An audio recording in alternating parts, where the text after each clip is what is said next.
wacha tuweze kuenda kuangalia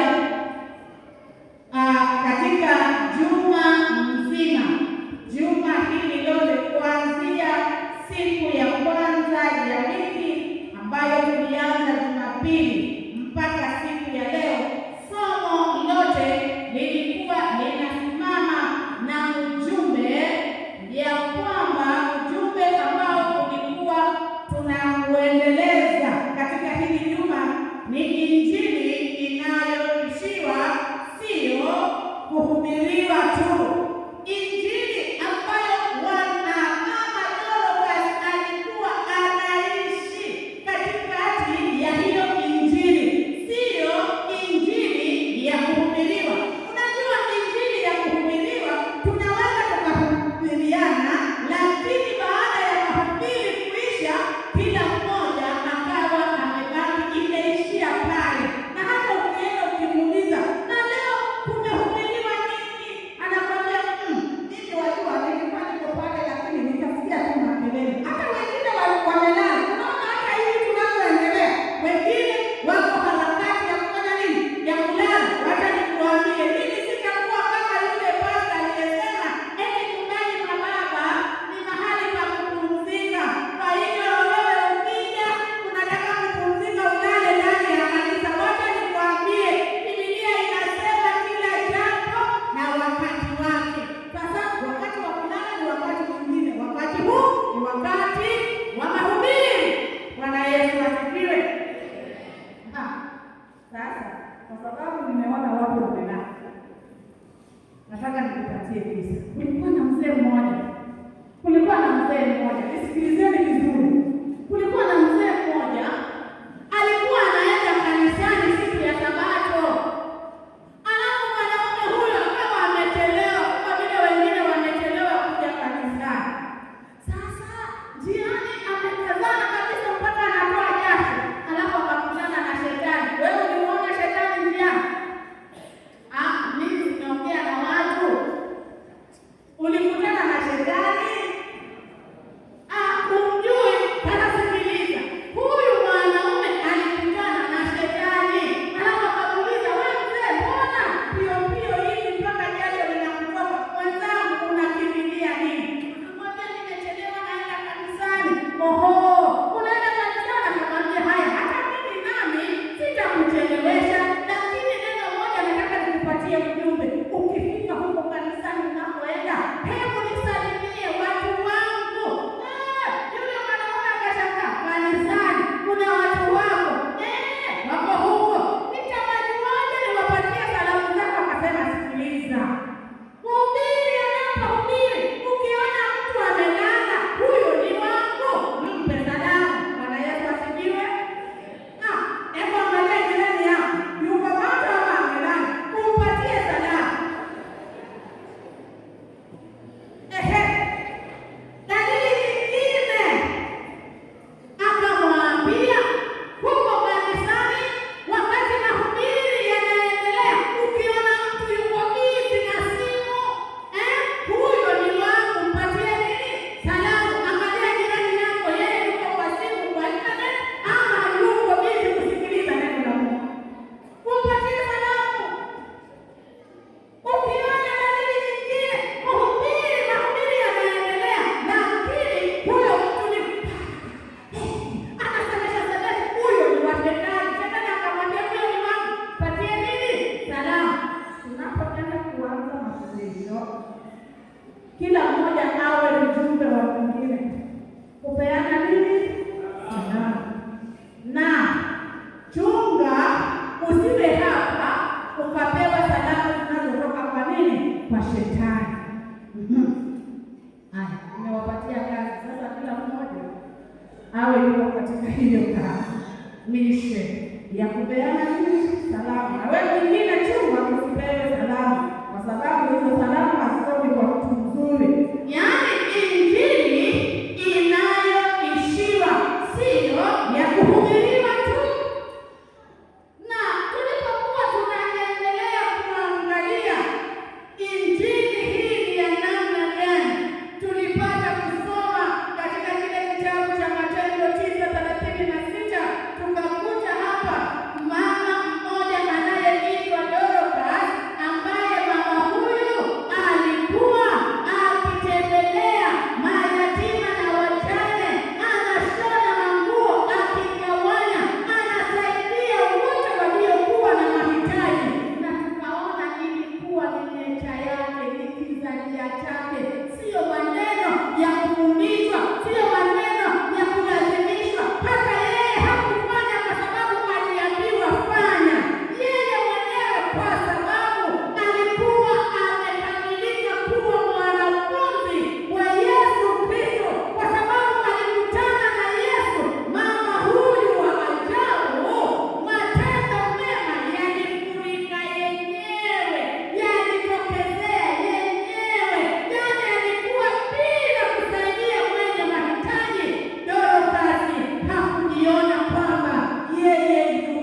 ili uweze kuendelea kutenda matendo yaliyo mema, ni lazima ukubali kufanywa mwanafunzi wa Yesu.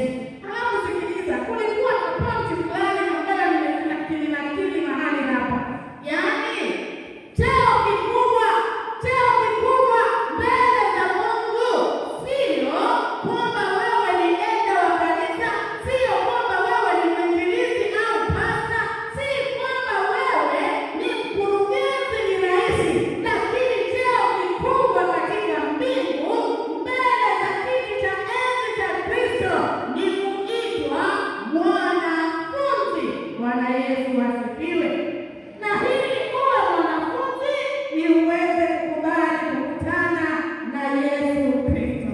Angalia siku nyingine ile ya pili, tukaangalia pale matendo mema, lugha ambayo dunia huielewa, na ndiyo tukapata lile fungu Mathayo 5:16 ambayo linasema, vivyo hivyo nuru yenu na iangaze mbele ya watu, wapate kuyaona matendo yenu mema, wamtukuze Baba yenu wa mbinguni.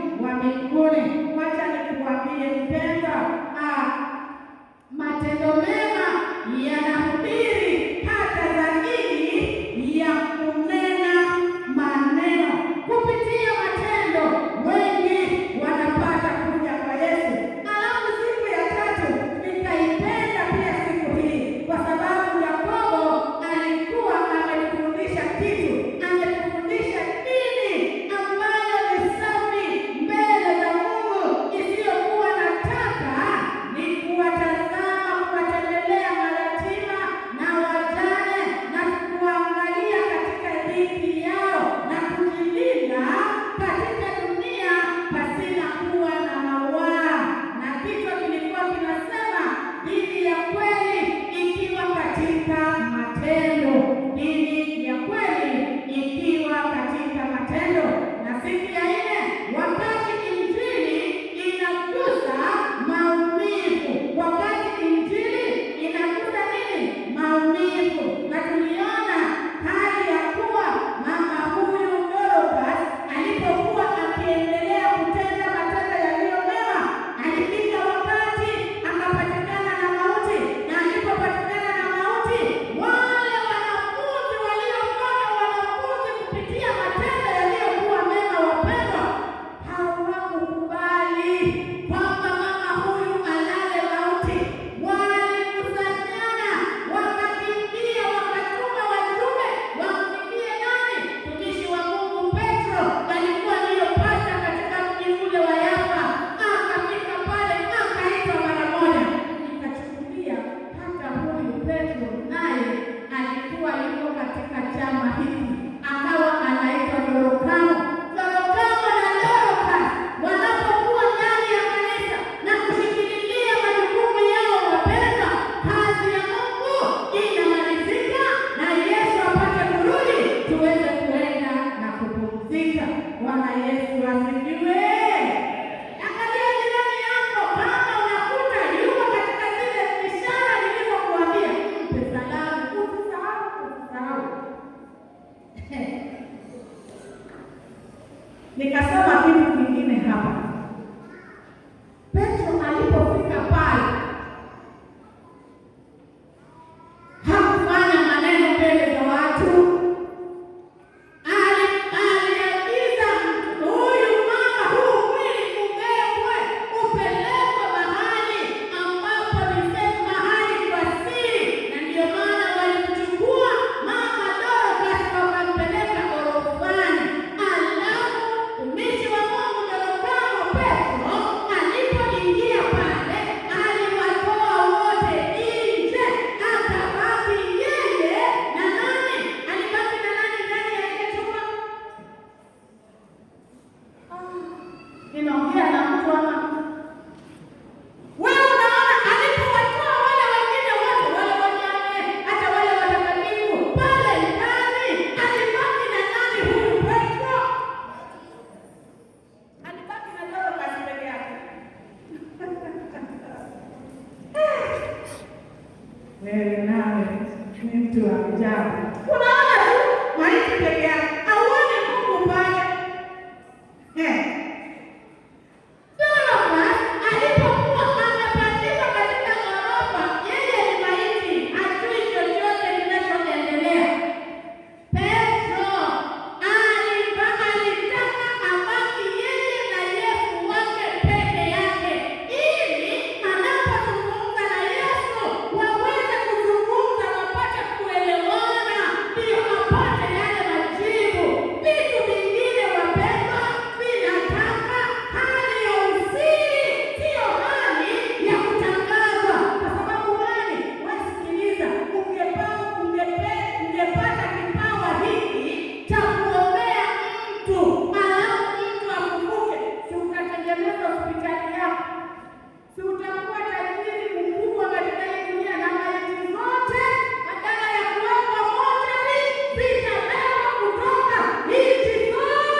tutumikie bila kutafuta umaarufu, tutumikie bila kutafuta umaarufu.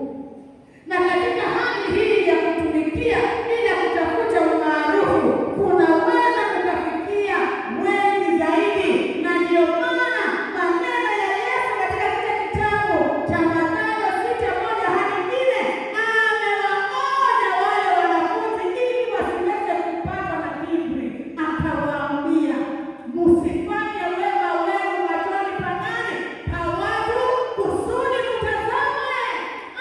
Kwa sababu gani? Hao wanafiki wanaofanya vitu wakitafuta umaarufu na kutambulikana, hao wamekwisha kupata thawabu zao tayari, lakini mbingu haiwezi kumtambua mtu kama huyo.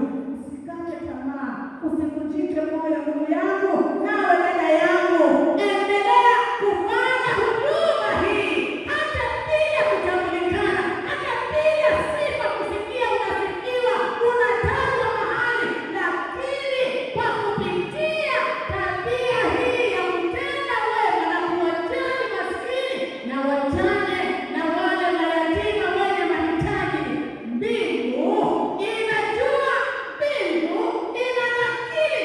Unajua, nikiongea hivi pasta wangu akiwa pale, samahani sijakukaribisha, lakini wewe ni pasta wangu nguvu, karibu sana ili tuweze kuendelea pamoja. Huyu pasta huyu siku nyingine akanionyesha mambo ya ajabu. Hizi picha mimi ninatuma.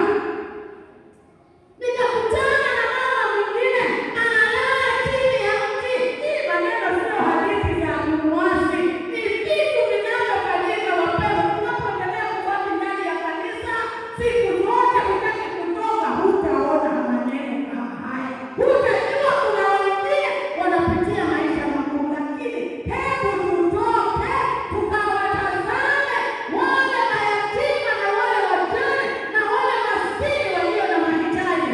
Hakika utaguswa, hata kama kuna roho ngumu kiasi gani, hata kama wewe ni mchoyo, yule mchoyo wa Kikristo kupindukia. Unajua kuna uchoyo wa Kikristo huko tu, hataki kujulikana kwamba yeye ni mchoyo, na hata akikataa kukupatia kwa sababu una mahitaji, hasemi sikupi, anasema tu aki sina, lakini ningekuwa nacho ningekupatia. Aki pole pole, tena anampatia pole ya nguvu. Huo ndio uchoyo wa Kikristo.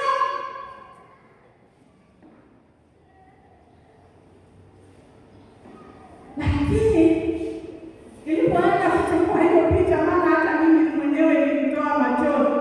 Alafu Mungu naye ni nani?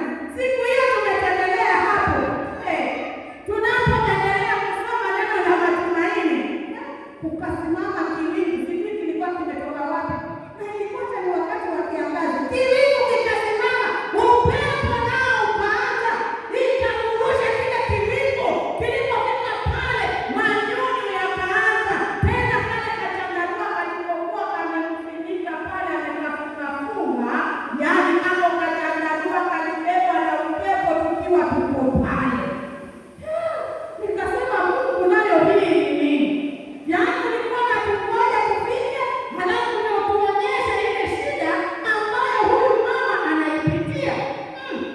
Lakini kunayo sababu kwa nini Mungu umetutumia sisi kuja kuona. Ni kwamba tulikuwa tuone, alafu unatuangalia. Je, imani yetu, upendo wako Yesu tutaudhihirisha kupata kuonekana, au sisi tutabaki wale wapole pole? Mwenzio anameshiba, wewe unalala mahali pazuri, hata unalala juu. Jamani, wengine wanapata kuwatendea mate chini, lakini hata una huruma ya kusaidia mtu ambaye hana hata malazi. Acha nikwambie,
mmemaliza laki tano nusu ya milioni ambayo ingekuwa imesaidia watu wengi wakaweza kuona upendo wa Yesu wakati. Wacha nikwambie, injili hii ya kutumia matendo inafika mpaka sehemu ambazo hakuwezekani kupelekwa makusudi. Bwana Yesu asifiwe hapo nyuma. Acha niwaambie, wewe unafikiria nimeweka hii kitu hapa nyuma kwa sababu wengine wale tunaotaka kuwazungumzia wanaweza kuwa wako hapo nje. Sasa hawa ndugu zetu, wewe unafikiria unaweza kuwazingua tu kwa kuweka likuseni lako pale, umejenga ile jukwaa zuri, umelirembesha, halafu umesimama tu hapo na wanyama wako na waonyesha wakutisha, unafundisha watu eti na kutaja tu Yesu kimaneno. Eti wewe unafikiria Muislamu anaweza akaja akaona hiyo na akakaa? Hiyo sio rahisi. Lakini ili hata tuweze kuwafikia wapendwa hawa, ndugu zetu hawa, tutumie formula hii, njia hii, misheni hii ya Kristo mwenyewe.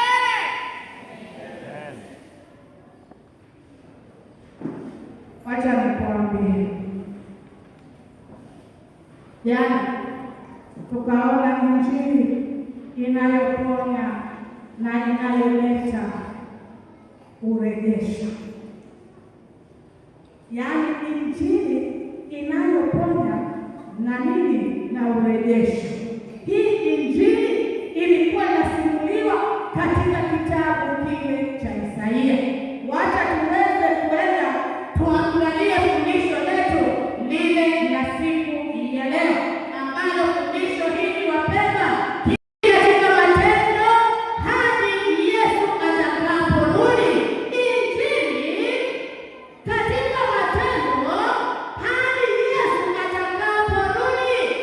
Injili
nitaijuaje na hata huko kwa manguo sijeji?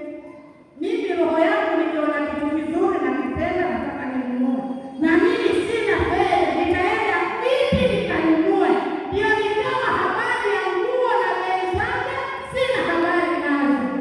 Lakini kuvaa kwangu, watoto wangu walivaa. Nilikuwa napenda kuona huyu mama bila kumweleza nina shida hii, sina nguo, nilikuwa nimeridhika na haya maisha. Lakini mama huyu kumbe akawa ananiona. Alipokuwa ananiona, anaelewa maisha ninayopitia na watoto wangu. Alianza kunitembelea, amebeba ile maliboro zile za kitambo zile kubwa, amejaza manguo yangu ya watoto, alafu ananiletea. Mungu anasema, haya dada, wewe tu ni kitu kidogo tu hiki. Ninamwangalia yule mwanamke, ni kitu kidogo. Unajua huu mtumba ambao mwenyewe amevaa mpaka amechoka. Huu mtumba nilikuwa nikiupaka nikivaa, ninafurahia, nakuta nimepata nguo mpya, maana nilikuwa siko nayo hapo zamani. Sasa kwa nini nisishukuru? Alinijenga kiimani, alinitia matumaini, alijaribu kunisaidia kwa kila hali, na hata chakula walikuwa wananiletea. Na ikifikia Sabato siwezi kukosa. Kwa sababu gani? Yaani hata kama nyumbani nimelala njaa na watoto wangu, siku hiyo mimi nitaenda kanisani hivyo hivyo, kwa sababu siku hiyo ukifika kanisani watoto wa Mungu wamepika, tutakula kama watoto wa mfalme. Sasa kwa nini nibaki kwa nyumba naenda kanisani na watoto wangu? Bwana, nikijua chakula hiki, sijui kama hapa Voi nyinyi mnapikia wageni ama nyinyi mnajipikia wenyewe mkikula. Mkija hapa hakuna akiba yoyote. Hivi kanisa limejaa. Nikipikia hivi nasi tukimaliza tukisema amen, watu wako mlangoni wanaelekea nyumbani. Unajua ninawahitaji hapa saa 8. Ninawahitaji ili tukaweze kuendelea na mambo kadha wa kadha. Hata pasta yuko hapa anatutarajia sisi saa 8 tukaweze kuendelea. Na ndio maana matendo haya siku hiyo Yesu ataweza kuyadhihirisha matendo haya. Na unajua amejibu vile kwa sababu gani? Aliwaambia baada ya kuulizwa maswali, sasa wewe Bwana, tulikuona wapi tukakupea chakula, tukakuvisha, tukakunywesha, tukakutembelea? Wapi? Hatujakuona. Yesu ndio pale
Mungu, sitakuacha mtu wako, sitakuacha kabisa. Wewe dada, wewe ndugu, wewe kijana, Mungu anasema hatakuacha. Hata ukisoma Zaburi, ukisoma kile kitabu cha Zaburi 112 aya yake ya 9, maandiko yanaendelea kusema ukarimu na kuwapa maskini haki yake hukaa milele, pembe yake itatukuzwa kwa utukufu wa Mungu. Yaani ukiwa mtu wa ukarimu, unamkarimia aliye maskini, haki yako itaishi milele na hata pembe yako itatukuzwa kwa utukufu wa Mungu. Wacha nikuambie, hizi tu ni zile faida za kutenda matendo yaliyo mema. Hata Mithali 22 aya ya 9, maandiko yanasema mwenye jicho la ukarimu atabarikiwa. Bwana Yesu asifiwe. Ninatamani mimi kama riziki nipate kupata mibaraka hii, lakini siwezi kupata mibaraka hii mimi riziki bila kuanza huduma na kuishia injili hii ya kutangaza upendo wa Yesu kupitia matendo yaliyo mema. Na anamaliza akisema, maana huwapa maskini chakula chake. Kitu kingine niliyoshuhudia Luka 6:30 inasema, wapeni watu vitu, wapeni watu vitu, nanyi mtapewa. Kipimo cha kujaa na kusukwasukwa, hesabu hiyo ni baraka, itashindiliwa, alafu itajaa mpaka iweze kumwaika. Kama na wewe ni mmoja wapo unataka kupokea baraka hizi za mbingu, iishie injili hii ya matendo yaliyo mema. Wacha nikuambie, hata yule Isaia aliishi maisha ya Isaia 58. Utasoma wewe mwenyewe aya ya 6 hadi aya ya 11 ya kwamba ukitaka kuishia injili hii ya 58 ni kwamba katika saumu yako wewe mpendwa, utakapochukua saumu na kufunga, usishinde njaa. Unajua wengi tunashinda njaa mpaka ndio maana hata zinaamka, vidonda vinamwaga damu, ni kwa sababu tunajitesa kushinda njaa, lakini hatutangazi matendo ya huruma. Lakini Isaia 58 anasema saumu niliyoichagua jamani, si ndio hii gani ya kwamba ivunje nira, zile nira za uovu zivunjike, na uweze kutembelea maskini, kuwagawia chakula. Ile bajeti ambayo ulikuwa ukule ile siku uliyojinyima, hiyo bajeti usiiwekee jioni. Huu ndio mfumo wa wale ndugu zetu, yaani yeye akimaliza kula anafunga kukula masaa ya saa 9 kuenda saa 10 usiku, alafu ile chakula anaipangilia ikifika jioni, yaani meza imechafuliwa. Hapa kuna tende, hapa kuna uji, hapa sijui kitobosha, hapa makarikari, sijui nini, yaani amechafua meza. Anachukua yote aliyokuwa kule, ile lunch, ile breakfast, yote na sapa pamoja anachanganya. Lakini ni kwa wale walio na uwezo, na wale wengine ambao hawana uwezo wafanye nini? Anafunga maskini ya Mungu, hata yeye kula damu anashindwa. Ataipata wapi hiyo damu? Yeye anashinda hivyo jioni, akipata kikombe cha uji tu, akikoroga uji anakunywa, alafu anasema alhamdulillah, anamshukuru Mungu. Na wewe hapa umekula mpaka vimebaki, alafu unamwaga. Jamani, kipindi hiki kweli mtakutupa chakula? Hiyo tunaita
ili kama kuna wimbo ule wa mwisho, basi tutaimba hata kama ni stanza 2 na Elda ama kiongozi atapata kuombea, lakini wacha tuweze kuamini, tuombe juu